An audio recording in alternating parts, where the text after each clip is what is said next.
Why? Allow cancer and all these bad things in the world. God's not the author of sin. See? I do know, but he can answer it better than I can. Okay, go ahead. So why, if God is all powerful, does He allow horrible things to take place? He's not the author of sin. Do you want to live in? Wait a minute. Do you want to live in a world where you're a robot, or where you're judged immediately when you fail God?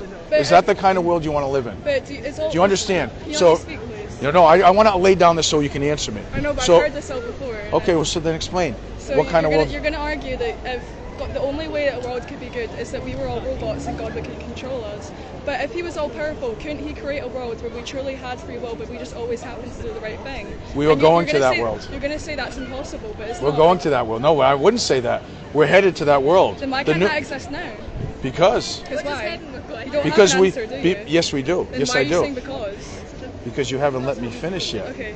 Because the way God created this world, number one, is for His glory. Number two, the Bible determined that He would create human beings with free will, which is the best case scenario for humans, just like you have free will. But how is that the best case scenario? If He's all powerful, then He could create a better one. He reveals who He is to us through a fallen world. But why does that have to be? Because God determines. God does what pleasing to Him. So we don't dictate we don't dictate to God how He should create the world and how He should allow it to function. You're not God, so you don't get the right to tell God that the world. God, I think that genocides are bad, and I would stop them. Yeah.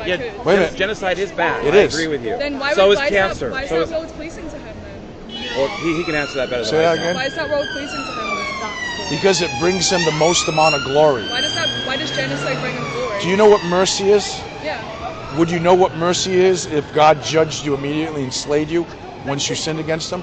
You know what mercy is? Tell me the definition of mercy. Forgiving someone for... No, it's not getting what you deserve. That's what mercy is. Okay? So God allows you to continue to live after you fail Him and go against Him. How do we fail Him? By disobeying Him. But how do we disobey Him? You know what is right and wrong because you have a conscience from God. You know what's wrong to steal. You know what's wrong to lie. So you do that. And when you do that, you receive mercy. So the idea is you would not know God and His character unless He created a world in which sin would be part of it and we could see the character and the attributes of God functioning in it. That is the best world that God would create.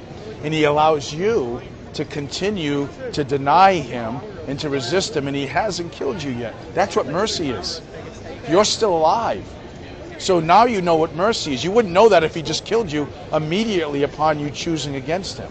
That would be justice. So He's showing you His mercy and grace by giving you the opportunity to answer the call to salvation, to answer the call to Him. See, once you answer the call and put your faith in Jesus Christ, everything will change. Yeah. Everything will change. So what's keeping you from answering the call to salvation? See what